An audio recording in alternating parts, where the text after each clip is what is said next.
Chère Élise, aujourd'hui je t'écris comme on adresse une pensée à une amie chère.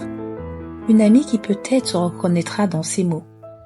Cette lettre, Élise, n'est pas seulement pour toi, mais pour toutes les âmes sensibles qui trouvent leur refuge dans le silence et leur force dans la solitude. C'est une lettre pour les empathes, pour les rêveurs, les observateurs du monde. Ceux qui donnent sans compter, mais savent qu'après avoir offert, il faut se retirer pour se retrouver. Élise, ce que je vais te partager aujourd'hui, c'est un morceau de mon cœur, un écho de mon cheminement. Il parle d'isolement. Il parle d'isolement, mais pas de rejet. Il parle de silence, mais pas de vide.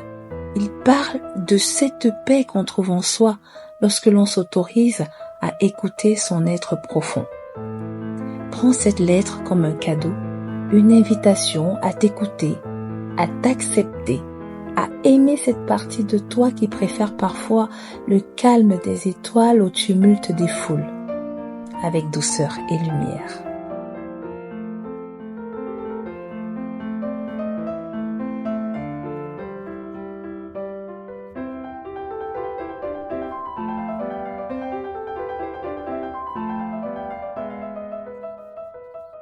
Chère Élise, oui, je m'isole.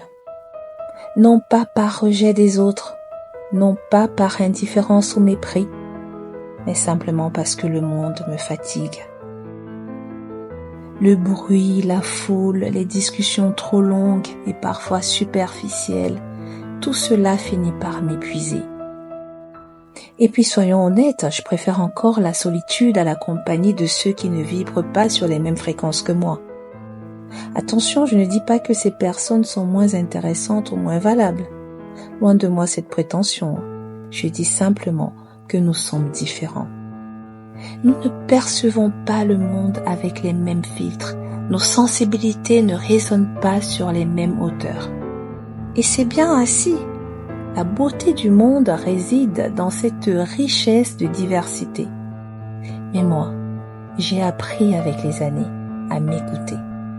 Avec le temps, on découvre qui l'on est vraiment, on apprend à connaître ses besoins, à discerner ce qui nous nourrit de ce qui nous épuise. Aujourd'hui, je sais ce que je veux. Et plus encore, je sais ce que je ne veux plus. Je n'ai plus besoin de présence pour remplir un vide. Je ne me sens jamais seule. Le silence est mon allié, mon refuge, une douce mélodie qui nourrit mon âme. Quand je choisis de recevoir quelqu'un, ce n'est pas par obligation sociale ou pour masquer une solitude. Non, si je partage un moment avec quelqu'un, c'est que l'envie est sincère, que le plaisir est réel, et ça change tout.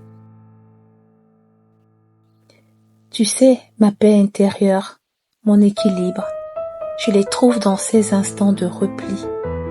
Chez moi, dans ma bulle, où chaque objet, chaque espace porte mon empreinte.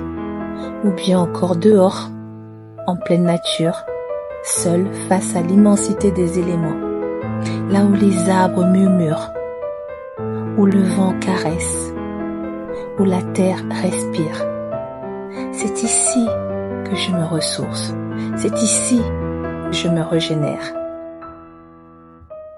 Je ne suis pas asociale, je suis une empathe sélective, une empathe qui a appris à écouter son corps, son mental et son âme. J'aime les gens profondément, j'aime les écouter, les conseiller, les aider. Mais après avoir donné de mon énergie, mon moi réclame une pause, un temps pour se recentrer, se réaligner. Alors ma chère Élise, si tu es comme moi, si tu te reconnais ou alors tu connais quelqu'un qui se reconnaît dans ces mots, sache que ton besoin de solitude n'est pas une faiblesse. C'est une force, une sagesse. Respecte ce besoin. Respecter ce besoin, c'est vraiment honorer la personne que tu es vraiment.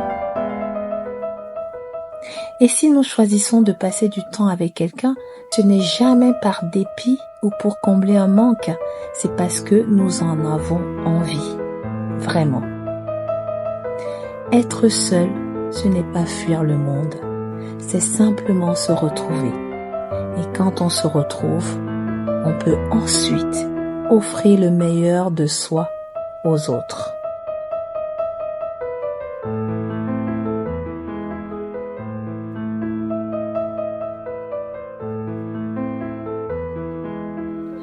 Alors ma chère Élise, je termine cette lettre avec la même douceur que celle avec laquelle j'ai commencé.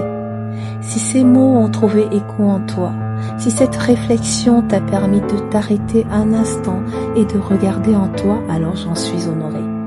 Souviens-toi Élise, ce besoin de te retirer, de t'écouter, de t'aimer, ce n'est pas une faiblesse mais une force précieuse. Tu n'as pas à t'excuser de protéger ton énergie, de respecter ton espace. Au contraire, c'est là que réside ta vérité, ta lumière intérieure. Alors Élise, prends soin de toi. Continue de choisir avec discernement et amour les présences qui t'élèvent et les moments de solitude qui te réparent. Et lorsque tu reviendras vers le monde, sache que ce sera toujours avec authenticité et sincérité. Je te quitte ici, mais je ne suis jamais loin. Nos âmes comme nos pensées se croisent parfois dans le grand silence du monde. À très bientôt ma chère Élise, avec lumière et sérénité.